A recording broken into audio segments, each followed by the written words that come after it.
What did we learn? That's all I want to know. I couldn't wait to get here till Monday and say, what did Austen Lane learn about this defense? Oh, yeah. Did he see anything? Absolutely. Did they show and tell? Yeah. Give me something to jump off with. Do you want the good or the bad? Oh, give me the good, I mean, man. we know what the bad is. Yeah or not?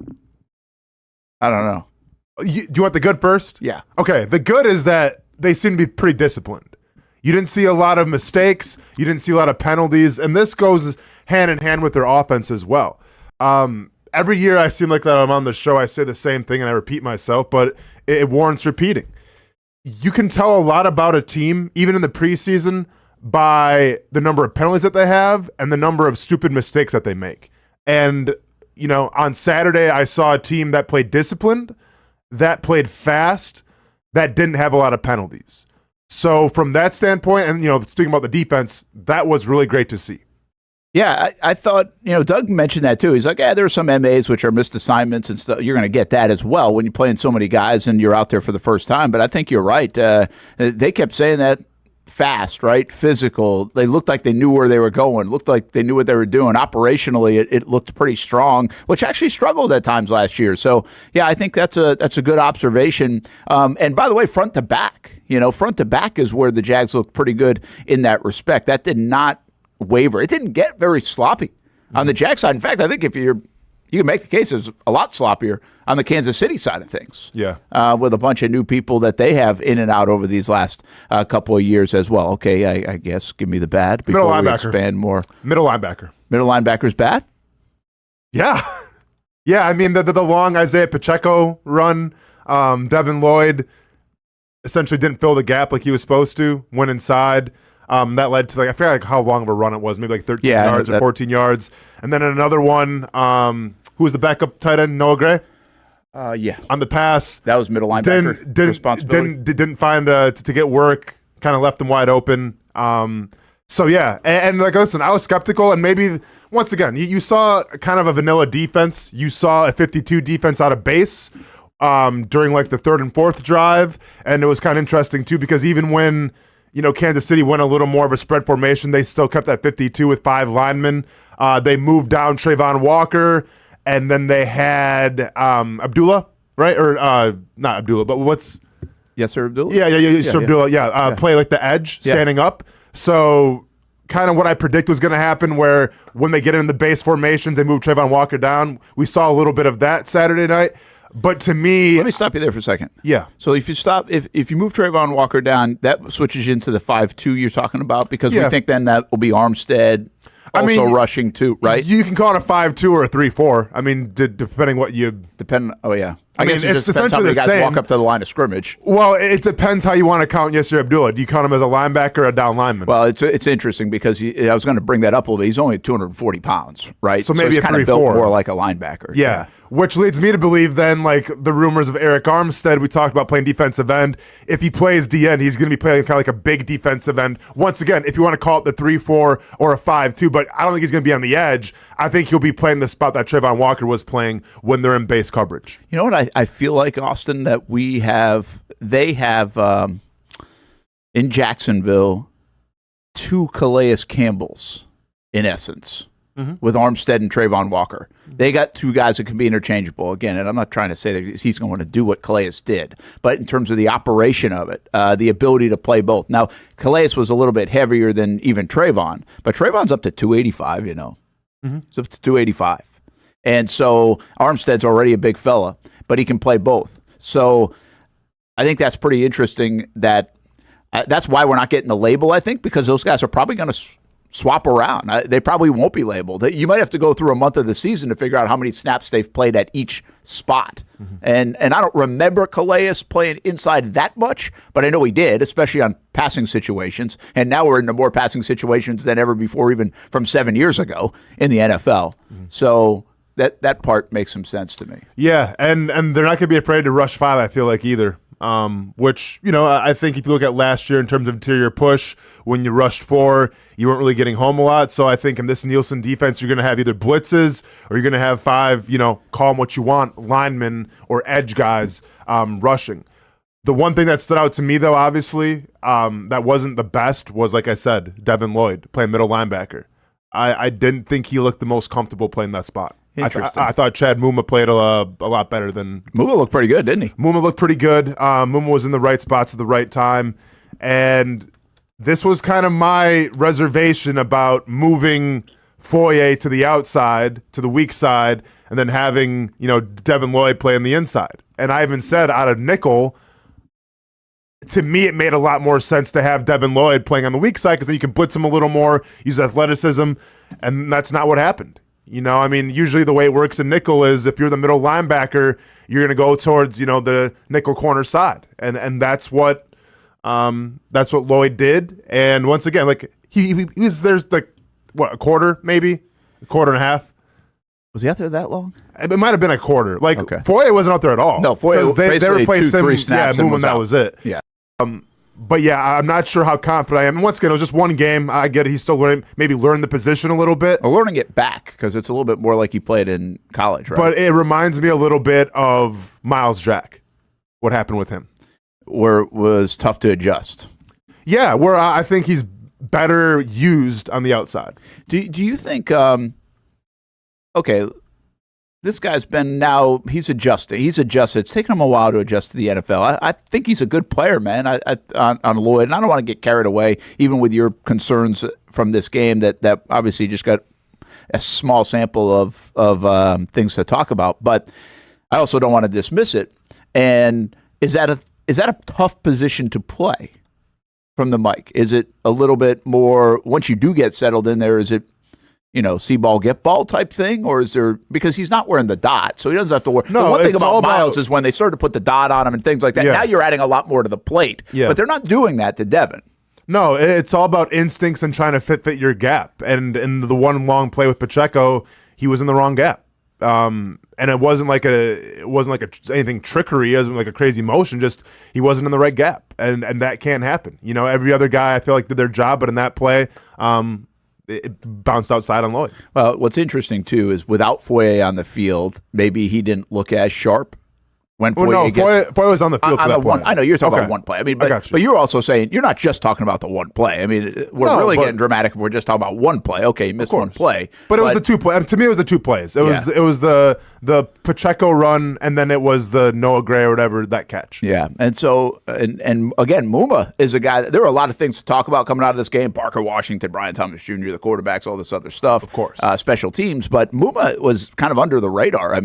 He was all over the place. Mm-hmm. He looks good, too, like in terms of just physically. Mm-hmm. He looks the part, which these guys really do. See, that's what I noticed. That's the thing to me, Austen, that stuck out. Probably even in warm-ups or whatever, the Jags look big. The Jags look physical. They look fast. Like everybody's gained weight. Mm-hmm. Trayvon Walker said to us on Friday, everybody on that defensive front has gained weight except for one person. I assume he's talking about Devon Hamilton in that respect. Mm-hmm. So they've asked them to gain weight because they're going to take on more double teams. Yeah. And in this scheme, because there's going to be a little bit lighter in the box is what it looks like. Yep. Right? Hamby, this is a good example. Hamby, you mind rewinding it or just like going back to the first slide? This is great, actually. Yep. I didn't even cue you for this. Dude's got the senses going here. So this is like surprised us with this. Yeah. So this is basically their nickel coverage, right? So you see two middle linebackers, but you set. I can't even tell who the nickel guy is right here, Brent, on the top side of the screen. Do we know who that is? It's kind of hard to tell from. Braswell's in the nickel. Okay, so Braswell. Okay, so you got Braswell right there. So Braswell's in the nickel, right? So that means count him technically as the outside linebacker, even though he's a nickel. So that means that, yes, we have right here, we have Lloyd playing the middle linebacker. You have Foye playing the weak side. Then if you go to the next slide. 1 second. Because, this is the run, I believe. Yeah, this is the run. This is the Pacheco run. Yeah, this is the Pacheco run. So basically what happens here, you can see it. He's going to have a giant hole because instead of staying in his gap, he chose to kind of swim and go inside. And you can say, essentially, you can see Lloyd and Foye right next to each other. Yeah. Yeah. Yeah, and you don't want that. And then if there's another slide, so he left the gap open. Yeah, the gap's wide open. That's the last one, but you see Creed Humphrey, the center, stealing. Of course. I think that's Roy. Yeah. There, and yeah. Well, and listen, and you can see 33, you can see 23, right? When you have both linebackers like that right next to each other, obviously somebody messed up. Yeah, and most likely it was Lloyd in that spot. So anyway, that's an interesting. So I was excited to get your observation. I didn't know you'd go there. But part of this is how they're going to use guys. I'll tell you this now, and Glenn says this, and I know we already have a bunch of chats. We'll get back to some of the chats in there. Christian Braswell held his own. Yeah. I thought it was like a kind of almost a joke that they put Christian Braswell at the nickel spot to start on the depth chart. Shoot. It was pretty good. Yeah. Now, it wasn't just, by the way, it wasn't just the one play. I mean, I know obviously there's the play, but he was pretty good. Yes. And another guy that looks good, like physical, filled out, and looks the part. Mm-hmm. Here's the thing. There's so many things to get into, and I want to. We'll keep going here, but the Ryan Nielsen defense came in with a mantra, right? They came in with an identity. Mm-hmm. Like you know it before they even take the field, what they expect to be. And a lot of times you have to figure out your identity. That's not the case. And Ryan Nielsen's getting a lot of praise. He's been good in front of a mic. He's been good at explaining things to people. He's been good on the practice field. He's all over the place. He is so hands-on. It's eye-popping to see how, intense, energetic, but hands-on that he is. Mm-hmm. And the bottom line is this, the players seem to love it. And the way they have been playing in practice translated on all levels, I thought, on the field. Now, listen, they missed some plays. Absolutely. You're going to, especially against Kansas City. If they kept that first team out there, they probably would have given up some stuff. Sure. Everybody is vanilla, too, this time of year. I mean, there's no game planning, so you got to take that with a grain of salt, even on the Jags' offensive side of things. But I just felt like what we have heard, what we have seen, what we have said lived up to it on Saturday night out of that defense, which I like that. And I think you do too. I think that was kind of your positive of this game. And they do look pretty deep now. They've got some guys that can ball a little bit. Now, can they ball against first teamers? I don't know. But they seem to be developing players, especially some of those second-year guys like Christian Braswell. Yeah, well, and I think too what you noticed, usually in the preseason game, you're going to let your guys get like 12 to 13. If it's like a 12-play drive, they'll get to 12 plays. Like you're not going to like rotate guys in because you kind of want to see where people are cardio-wise and everything. But I think if you've been following training camp at all, I've been watching training camp and you've been watching the preseason, this is going to – it's almost like I played the system in Detroit with Schwartz. Yeah. And Schwartz, I believe, would have been with Peterson. He was. In fact, I'll give you a little anecdote. I asked – Doug, have you seen a guy as intense and hands-on as Nielsen? Yeah. And he said Schwartz was a lot like that. Okay, interesting. Yeah, I mean, and I get a lot of Jim Schwartz vibes when I see this defense because there's going to be rotation. So, which is good if you have the depth for it. And I think a question was, like, can you rely on Abdullah? Can you rely on Gibson? He's had an okay career, but comes to Jacksonville, and right now kind of like the third edge guy, it seems like, can he do his thing? And I think we saw last night in terms of depth, the twos and everything, did more than hold their own. And they're going to have to because I think they're going to see a lot of rotation. Now, obviously, like secondary and like linebackers, you won't see so much, but those big guys up front, you'll see a lot of rotation. And I thought like in terms of depth, it was really promising on Saturday. Yeah, I think so too. And the development of that, and Doug keeps talking about it and saying it, is looking pretty good. All right, how about we just come out of the gates with this? I want to go around the horn here. You kind of just did the good and the bad. So the worst thing I think you saw was Devin Lloyd. On the defense, yeah, probably. I think it was Lloyd. Yeah. But how about just in general? And you don't have to. You can go a different route here. Mm-hmm. Best thing and worst thing we saw on. And let's go best thing first, and get Hamby in here too because he was watching and tweeting away. I like it, Hamby. Nice. I like it. You're in the mix there on a Saturday night. Best thing you thought you saw. I mean, you can go a lot of directions. Yeah, you can. The best thing overall, I mean, special teams. How about that? Yeah. And like I get Cam Little missed one very, very, very long one. And even that was kind of a good moment. But it wasn't due to a lack of leg, that's for sure. No, I think special teams. I mean, like I said, there's a lot of things to like. Bigsby. Is he going to kick a 75-yard field goal this year? I mean, that'd be cool if he did. But yeah, I mean, if I'm picking one thing, it's special teams. Hamby, what you got? Let's see. I will take I'll take the rhythm of the offense through the first 2 drives. They weren't perfect, and I know there was a lot of ETNs kind of just getting stuffed, especially when we went to the left side, and I know Hans was out there. It's not our ideal offensive line, so I'm not freaking out about that at all. But it just looked like everybody almost had a defined role right away. Within the first, and I know Brian Thomas Jr.'s catch was in the third drive, but you see him running a lot of goes, a lot of corners. Gabe Davis, I mean, man, Trevor ripped that ball in there on the second drive over the middle, and that's the kind of the exact thing that we were talking about. ETN catches the ball out of the backfield.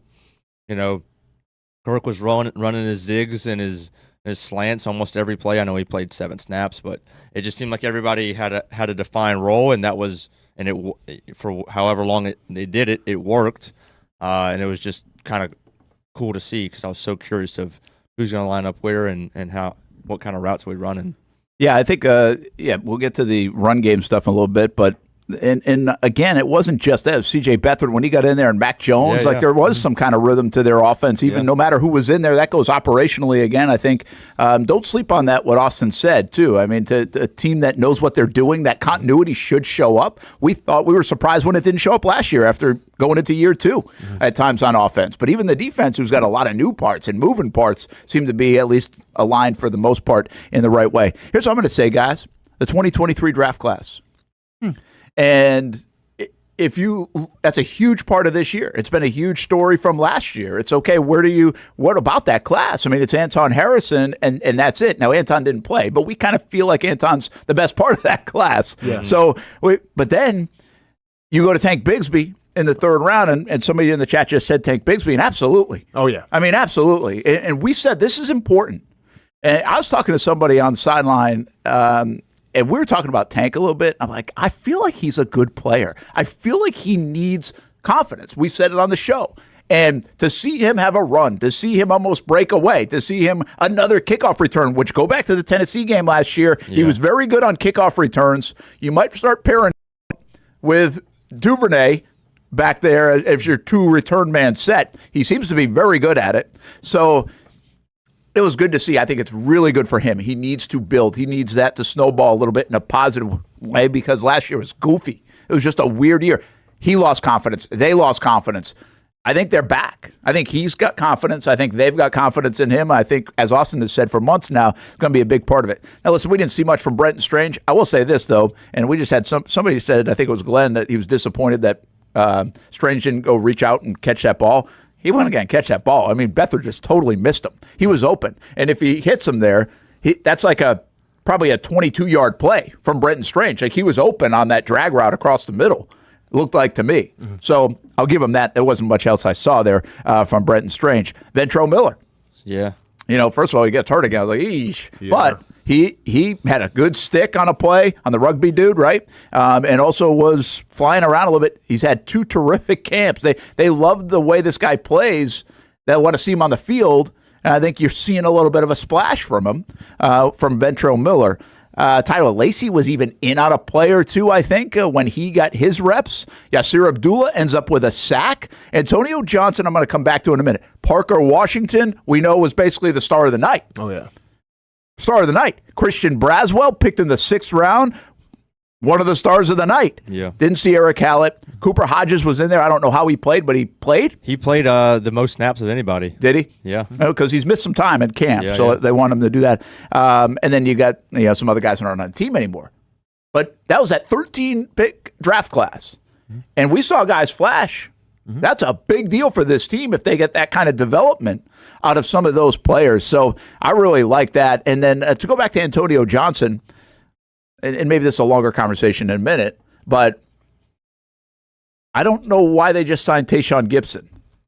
I don't know. Did you see? Are they concerned about Antonio Johnson? What's the latest on Dewey? Dewey's part of it. Could be. That's what I thought. Well, this could be a long-term thing on Dewey then, because what about Gibson, Flowers and Amos? Yeah, but Gibson's not available for 6 weeks. Yeah, he's suspended for 6 weeks. Mm-hmm. So that must mean Dewey's out. Now they don't have to tell us anything, but they must think Dewey's going to be gone for the year, right? Or almost a year. Yeah. I could say that, but I was just curious to say anything about Antonio Johnson, like they're not super confident back there in him. Well, I mean, that could be a possibility as well. Yeah, I mean, you're not gonna invest, and I say like pay, but no, you're investing in somebody. This is the verbiage I like to use. You're not gonna invest in someone that has to sit 6 games if there's not something afoot here. That's like, right. You're not. This isn't a depth play.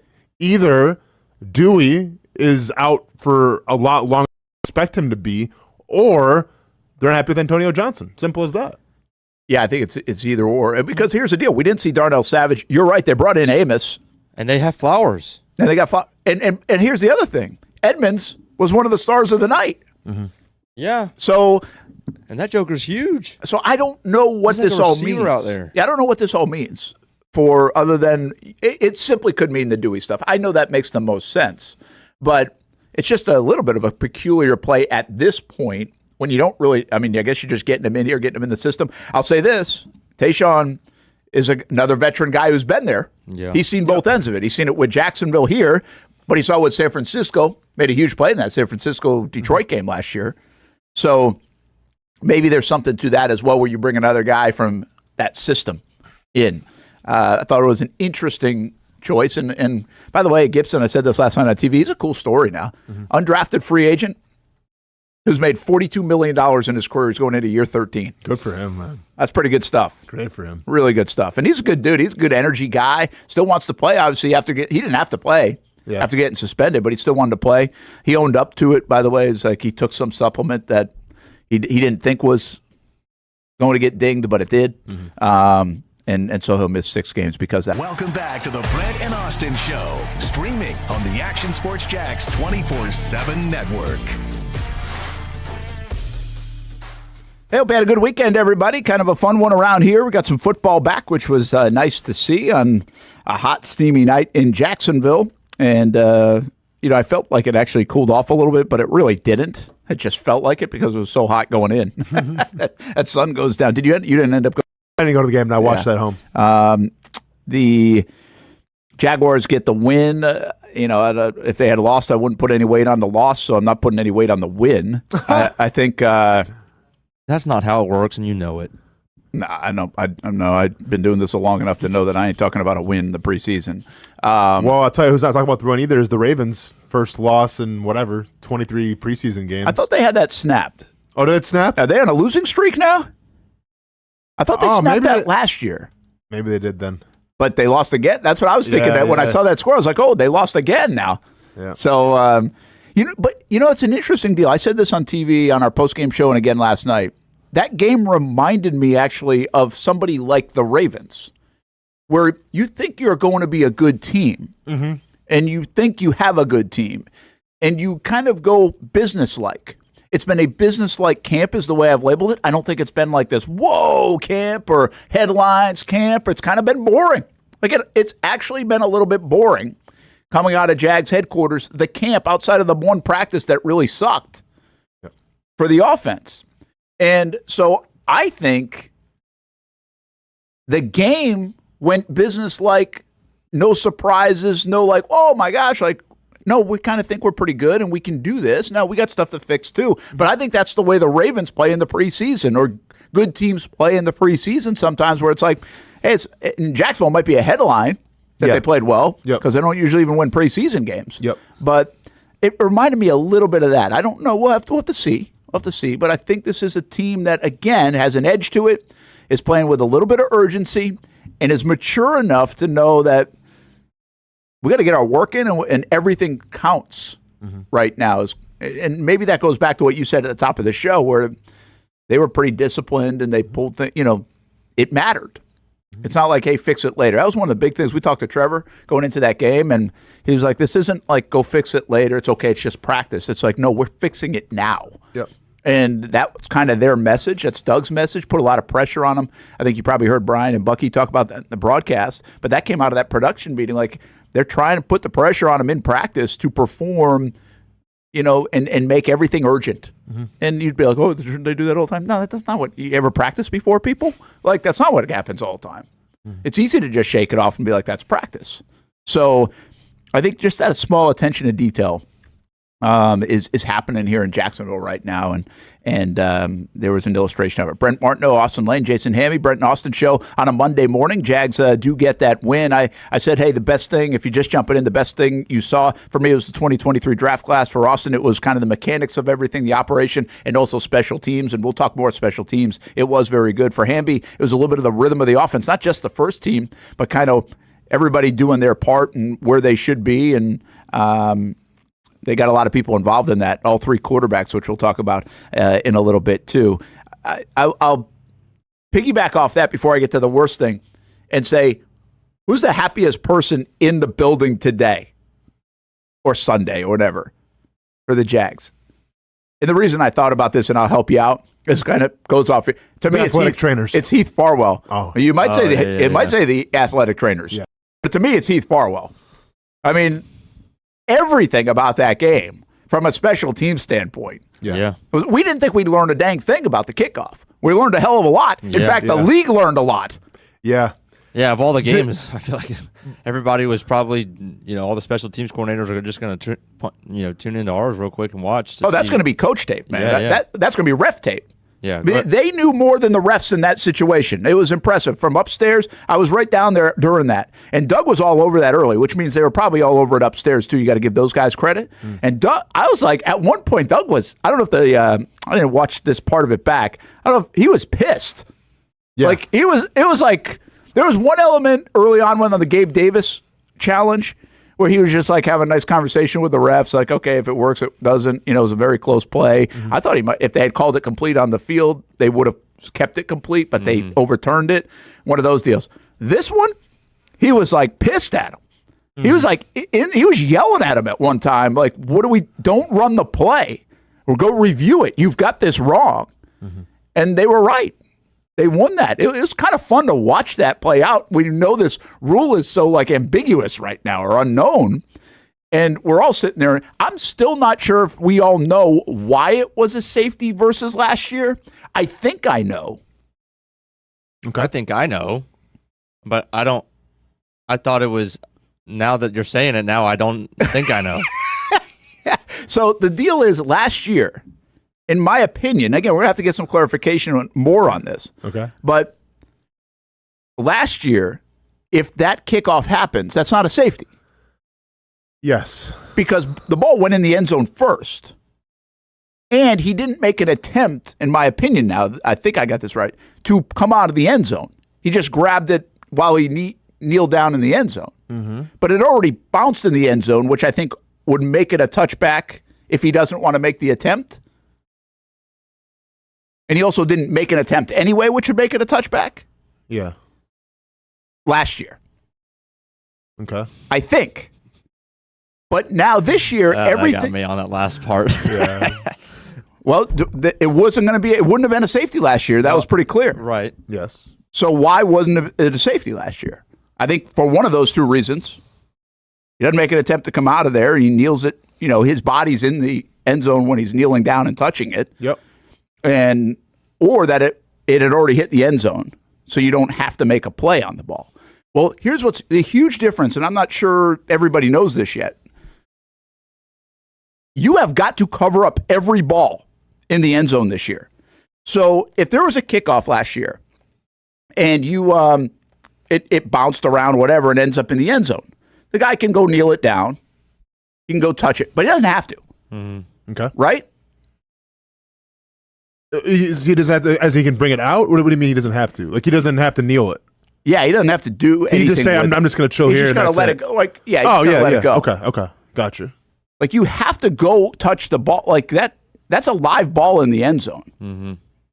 If you don't go get it. But you're saying if it's in the end zone and you go get it, you don't have to take a knee, though? You can just go, like, I got the ball and now it's a touchback? You still have to now take a knee. But you have to take a knee now? Yeah, you still have to take a knee. Okay. And then you'd get it depending on where it lands, if it went into the end zone first, you'd get it at the 30. If it ends up in the field of play first and then in the end zone, it's at the 20. Right. So it's just, again, we think we know football, and then when this happens. This play reminds me of, remember when the Jags a couple years ago and the ball would hit the receiving team and then it would be a loose ball as a punt returner, and then they'd go after it, and people would be like, what the heck are they going after the ball for? Well, there was a rule there that we all learned about that you could not turn the ball over once that had happened. Once it touches them, yes. Right? Correct. Once it had touched a receiving team, you cannot lose possession. You can only advance it. Correct. And we kind of like learned about that in real time. We're like, what is he doing? I forget who it was, but it was like years ago. And this reminds me a little bit of that, where it's like, okay, do we know? We think we know. We watch a lot of football. We pretend to know a lot of football. Yet this one we don't. Like the officials didn't know either. And I still don't know. Like the league is going to probably come out at some point today, tomorrow, whatever, and be like, this is what happened on that play. Yeah. And this is why it happened. Was it because they thought it touched it as it was back on the 1 yard line? Was it because you have to advance it? Was it? What was it? What part of the rule made it that? We think we know. Doug explained it at halftime to us as well. But I don't think that's a safety last year, but it is this year. Why? Yeah. All right. Give us the clarification so we can learn a little football. But those are some of the nuances in this rule. I mean, obviously, I was a fan. Just gave you a headache, a little bit. Listen, I was a fan of the new kickoff because obviously it worked well for the Jaguars, so I'm all for it. But how are we feeling? I mean, if it wasn't for Saturday night and the Jaguars doing well, and if you're just asking me how I feel about the new kickoff so far, and I get like it's new, I have to adjust to it. I don't like it. You don't like it? No. I don't get why they just didn't implement a rule where if you kick a touchback, bring it to like the 45-yard line. I think you're going to get to that point. I think maybe not that 40, maybe not that far. No, I'm 35. saying like the old rule. The old rule, because this changed because there's too many touchbacks. Too many. Correct. Not enough returns. Why didn't they just make the rule, instead of like changing the entire kickoff, to just say, if you kick a touchback, it's coming to the 45-yard line? Well, because they don't want the collisions either. So they want the play, but they don't want the injuries. Yeah, I know, yeah. Player safety, but, go ahead and have 20 games a season. That's cool. Well, we were on a Zoom. No, I know. Player safety. I get you. You got it. But we were on a Zoom call for this, and they have data that shows the kickoff is like the most dangerous. It's the most concussed play. Okay. So they're trying to eliminate that and get the play back in. Yeah. The most concussed play, is that like winning an award? Yeah. That sounds like it. So you don't like the kickoff? No, I don't. Handy? Player safety. Shoot, I'll tell you what, man. I'm watching the opening kickoff, and I'd almost forgotten about this new rule, and I'm wondering when Chiefs got the ball first, right? Yeah. I'm wondering when our side is gonna if they're just talking to the other players, and when we're gonna line up correctly, and it dawns on me again that this is the way that we do this now. I think it's every Jags fan would say, we love it because we just kind of ate. We owned it the other day. Good. Yeah. Yep, looks great. I don't know, man. One game sample size, I'll see. I mean, I don't think there's going to be less action with this than the old way. No, there's going to be more action. There's going to be more action. So it reminds me, when you watch this play, it reminds me of a pick, and then the defensive team adjusting and then getting ready to block. Yeah, that's interesting. That's what that play that's what the kickoff reminds me of now. It's an interception and the defense adjusting to blocking to try to score. That's interesting. That's what it looks like to me. That's a pretty good visualization. Yeah. Here's the thing: we didn't see any secrets yet. They haven't showed us the secrets. Some of that stuff just happened accidentally the other night, and we got a lot out of it. But we still haven't seen the strategy. That's going to be interesting how people utilize the strategy of it. I know this: as soon as a kick is returned against a team, they're going out of the end zone and 30-yard line, they'll give it to them. They're not going to take that risk because there's just, if you break through and they find that this is going to break through, teams aren't going to risk that big play. They just won't do it. So one time, they'll let it happen, but that's it. Here's the other thing I thought. Parker Washington play, I don't really know if it had to do as much with the new kickoff. I actually thought it was just a hell of a return. He just squeaked through. Yeah. I mean, him in traffic was pretty amazing. Mm-hmm. And actually, Gabe Davis on the sideline said something that really stood out to me. When mentioning Parker, I just asked him about what he had seen from him. He's like, man, I didn't know anything about this guy. Mm-hmm. He's like, but he's been awesome. This dude's a player. And we see him on the field, and his side to side. He said that he's like his side to side stuff is elite, and we got to see it on that kick return. Yep. And it's just like kind of marrying those two thoughts together was like that's pretty wild. That he looked a little bit like Jamal Agnew in that sense. Jamal was very good in that traffic, and he even commented on Parker's really good return on social media. So, yeah, I like the kickoff. The one thing I don't like about the kickoff is we still don't know it. We can't have a conversation about why it was a safety. Oh, yeah. I mean, dude, come on, headaches. I think it's a little bit too confusing. Yeah. And it gives the teams options for strategy, but it's a little bit too confusing. Now, I do think we'll figure it out. We'll see everything by week 5, and we'll have it figured out. But I do think it's a shade confusing at the moment to referees, to fans, it almost is like it needs explanation every time. And I'm not even sure like announcers are going to be able to figure this out right away. There was like a 40-minute Zoom call, guys, on Monday, but it's a lot. It's a lot. Oof. There's a lot of nuance to it. So anyway, I just thought Parker Washington scored on this play down the left side of the field. Well, he didn't score. Or you took it 74 yards, sorry. Yeah, he's number 11 right there on the 28-yard line. Facing the Chiefs' sideline. With 4 Chiefs right there. Love it. Yeah, that was pretty good stuff. All right, so anyway, worst thing. Now, the happiest guy, I think, is Heath Farwell. Sure. I don't know if everybody else said. I just thought Farwell had a hell of a day. Yep. And they drafted a kicker. The kicker looks good. They already know the punter's good. Yep. And they think their special teams units are good to begin with. Got some really good players on there, from Daniel Thomas to Dearness Johnson, and more. What about the worst thing you saw? So the worst thing I saw, to me, was the only thing that they didn't really establish with their identity, and that was the ability to run the football. Yeah. And you saw that, obviously, more like in the first couple drives, because when Tank Bigsby got in, he had some nice runs, which I need him to have because obviously he's my super sleeper of the year. But Travis Etienne just couldn't get it going in the run game. Got to go in the passing game a little bit, but not in the run game. So yeah, to me, they couldn't run the football. They couldn't establish that identity. Couldn't establish the trenches, and it kind of mirrors what we saw last year a little bit. And keep in mind, like I get it was only a couple drives, but like Casey didn't have Chris Jones out there either.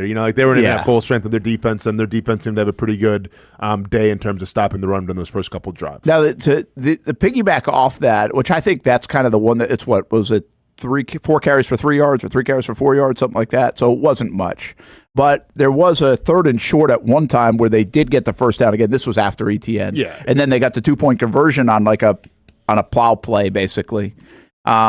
So. They showed some signs later in the game of it, but I think you're probably right that's probably the worst thing we did see. Hamby, what do you got?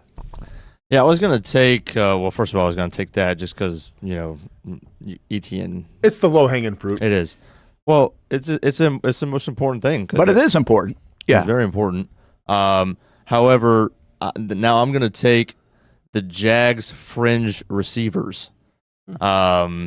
Because, every preseason game matters a lot. And for these guys, I'm talking the Seth Williams, the Cephas. He dropped the ball right over the middle. Yeah. Great pass. Fans love Cephas, but Mac Jones, and that was look away, all you all the training camp. But Seth Williams has 2 catches, didn't really do much, and Elijah Cooks 1 catch, Brenton Strange 1 catch, Easton 1 catch, Cephas 1 catch and a drop. It's kind of like nobody really stuck out, and that's nitpicky because obviously you're hoping that almost doesn't impact you at all over the regular season. But you get a whole half of football to play, and nobody really stuck out on that end, other than DeGuara, tight end. But he's one of the candidates for happiest player probably as well. Yeah, that's a good point. Yeah, he looked pretty good, didn't he? That was a nice catch. That was a nice throw catch, Mac Jones to him. I'll say this. Why not? Why not have a little criticism? The 4th and 5. Because he had Ingram open. Yeah. And just had to lead him a little bit, and he was there. Yeah, I don't know why he didn't throw that. And it's actually, I hadn't seen like all the replays and Twitter and all that stuff on that play until I think the next day, or I got home late, and then Ty was telling me, he's like, "Oh, if you have $55 million quarterback." Here's Ty talking like Twitter again.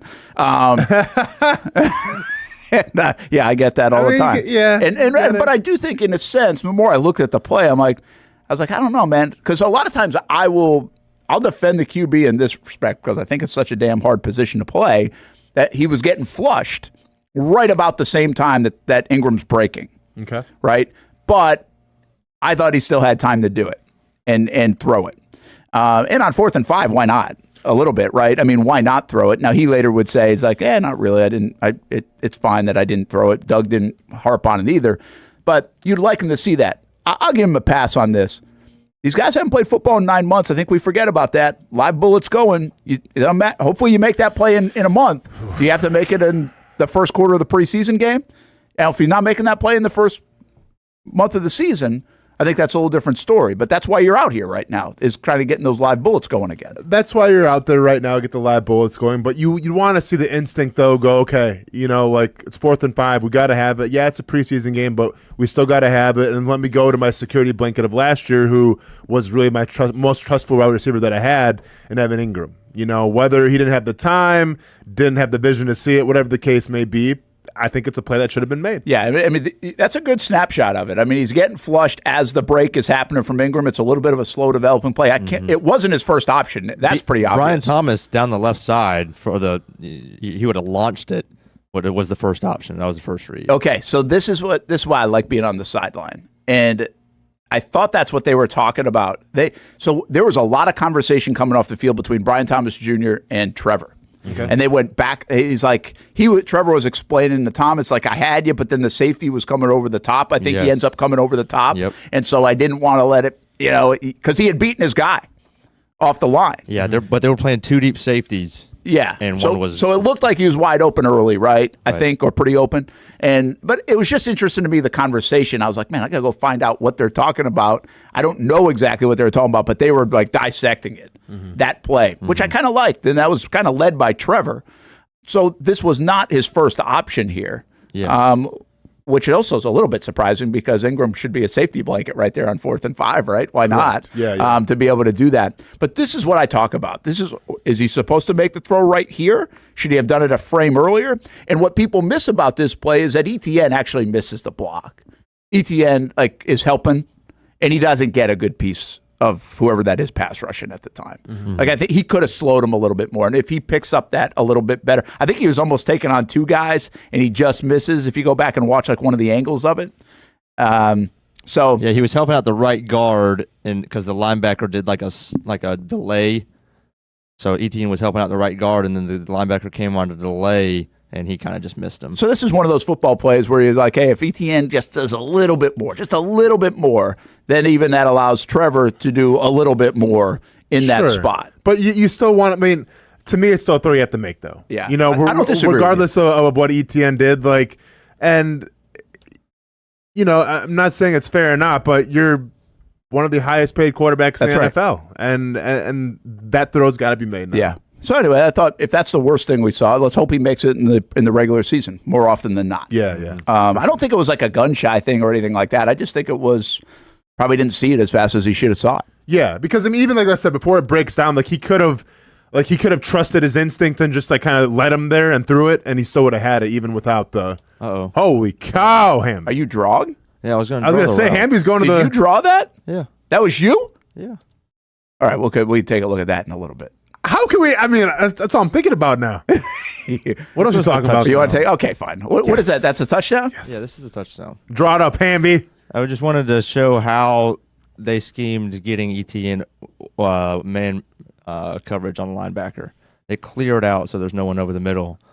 So you get Gabe Davis on the left on this kind of like this quick corner, and so he's not in the way. Obviously, you get ETN on the angle, so he's one-on-one with the linebacker on the left, and then Ingram he's in the slot towards the right, closest to the right tackle, and he runs this almost like semi-fade, but he's out of the way. Kirk, you get on a zig, and then BTJ runs a fade. Does he coach flag football or something? Hamby might. Look, he's got it all. Yeah. Plays a lot of college football, 25, whatever. Yeah. I just watch the play over and over and over. Or we can just say that they had a linebacker on Travis Etienne, and they read that, and then he decided to do an angle route, and that was a touchdown. But yeah, I love the route concepts here. I've got the question about the ETN thing. Yes. I love the play. We've been talking about him in the past game. Are they going to get him more involved? I think, again, you guys know, if everybody's been listening to the show, I've been talking about this April soundbite from Trevor Lawrence, which eventually I'll pull, where he says, hey, we're going to evolve the offense. Like, it's going to be a little bit different. Like, we're doing some different stuff. I like what we're doing, blah, blah, blah, blah, blah. Is this that? Because he kind of hinted at a little bit of that. Like, we've been working on some things in this post-game Saturday night when in reference to this. Yeah. And I'm not telling you that's the only thing they've changed or evolved going into this year, but the passing part of ETN is definitely more of a focal point this year than the last couple of years. And he had a lot of catches, 58 catches, I think, last season. But I think this is one of the plays where we're going to get him lined up. We're going to match him. The reason I hesitate with that, Austen, is like, why wouldn't they have been doing that anyway? I mean, don't you always want to get ETN match up on a linebacker? And they were doing stuff where they'd put Kirk in the backfield and things like that. So is this a hint at some of their new look offense, how they're going to use number one on their team? Yeah, I mean, this could definitely be a little bit of the new look. I don't know if this was like really a check with me call first to see exactly if the plan was to have, I think it was Tranquil was the linebacker, still the ones. Yeah.